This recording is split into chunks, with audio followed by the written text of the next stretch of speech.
Full ಖುಷಿ ಆಯಿತು, ಚೆನ್ನಾಗಿತ್ತು. ಅವ್ರ ಆ್ಯಕ್ಟಿಂಗ್ ತುಂಬ ಇಷ್ಟ ಆಯಿತು. ಮೇಡಮ್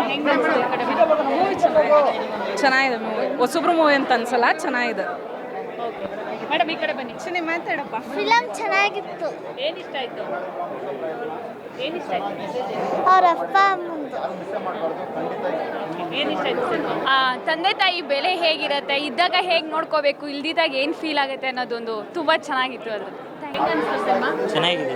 ಏನಿಷ್ಟ ಆಯಿತು? ಒಳ್ಳೆ ಮೆಸೇಜ್ ಈಸ್ ಗುಡ್ ಇದೆ. ಒಳ್ಳೆ ಮೆಸೇಜು ಫೈನಲಲ್ಲಿ ಅಂದರೆ ನಮ್ಮ ಮೈಂಡ್ ಸೆಟ್ ಹೆಂಗಿರುತ್ತೆ ಅದ್ರ ಮೇಲೆ ನಮ್ಮ ಲೈಫ್ ಅಷ್ಟೇ. ಮೇಡಮ್ ಹೆಂಗೆ ಅನಿಸ್ತು? ತುಂಬ ಚೆನ್ನಾಗಿದೆ. ಏನಿಷ್ಟ ಆಯಿತು? ವಂಶಿ ಆ್ಯಕ್ಟಿಂಗ್ ಚೆನ್ನಾಗಿದೆ. ಚೆನ್ನಾಗಿದೆ ಮ್ಯಾಮ್. It's new trial. ಇದು ಹೊಸ ಡೈರೆಕ್ಟರ್ಸ್, ಹೊಸ ಆ್ಯಕ್ಟರ್ಸ್ ಕನ್ನಡಕ್ಕೆ ಬರಬೇಕು. Very good trial, good family. ಚೆನ್ನಾಗಿದೆ ಮೂವಿ, ಮಸ್ಟ್ ವಾಚ್.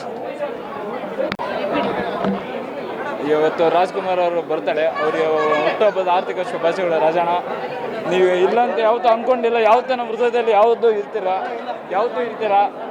ಮತ್ತು ಇದು family entertainment cinema. Shivanna entry scene ಇದೆಯಲ್ಲ, ಸೂಪರ್ ಆಗಿದೆ. ಇದು ಫ್ಯಾಮಿಲಿ ಎಂಟರ್ಟೈನ್ಮೆಂಟ್ ಸಿನಿಮಾ, ಎಲ್ಲರೂ ಬಂದು ನೋಡಿ. ಜೈ ರಾಜವಂಶ, ಜೈ ಶಿವಣ್ಣ. ತುಂಬ ಚೆನ್ನಾಗಿ ಮಾಡಿದ್ದಾರೆ. ಒಂದು ಕನ್ನಡಕ್ಕೆ ಇಷ್ಟು ಒಂದು ವಿಜುವಲ್ ಆಗಿ ಇಷ್ಟು ಚೆನ್ನಾಗಿ ಮಾಡಿರೋ ಸಿನಿಮಾ ಇದು ಫಸ್ಟ್ ಟೈಮ್ ಅನಿಸುತ್ತೆ ನನಗೆ. ಸೊ ಒಂದು ಹೊಸ ಡೈರೆಕ್ಟ್ರಿಗೆ, ಹೊಸ ಆ್ಯಕ್ಟ್ರಿಗೆ ಕನ್ನಡಕ್ಕೆ ವೆಲ್ಕಮ್ ಮಾಡೋಣ. ಎಲ್ಲರೂ ಬಂದು ಈ ಸಿನಿಮಾ ನೋಡಿ, ಯಾರು ಮಿಸ್ ಮಾಡಬೇಡಿ, ಎಲ್ಲರೂ ಬಂದು ಬ್ಲೆಸ್ ಮಾಡಿ. ಸೊ ಶಿವಣ್ಣ ಅವ್ರ ಮಗಳಿಗೆ, ನಿವೇದಿತಾ ಅವ್ರಿಗೆ congratulations and all the best for this cinema. Thank you very much. ನಿಜವಾಗ್ಲೂ ಒಬ್ಬ ಮನುಷ್ಯ ಅವರ ಎಮೋಷನ್ಸ್ನ ಹೇಗೆಲ್ಲ ಶೇರ್ ಮಾಡ್ಬೋದು, ಹೇಗೆಲ್ಲ ವ್ಯಕ್ತಪಡಿಸ್ಬೋದು ಅನ್ನೋದನ್ನು ತುಂಬ ಚೆನ್ನಾಗಿ ಹೇಳಿದ್ದಾರೆ.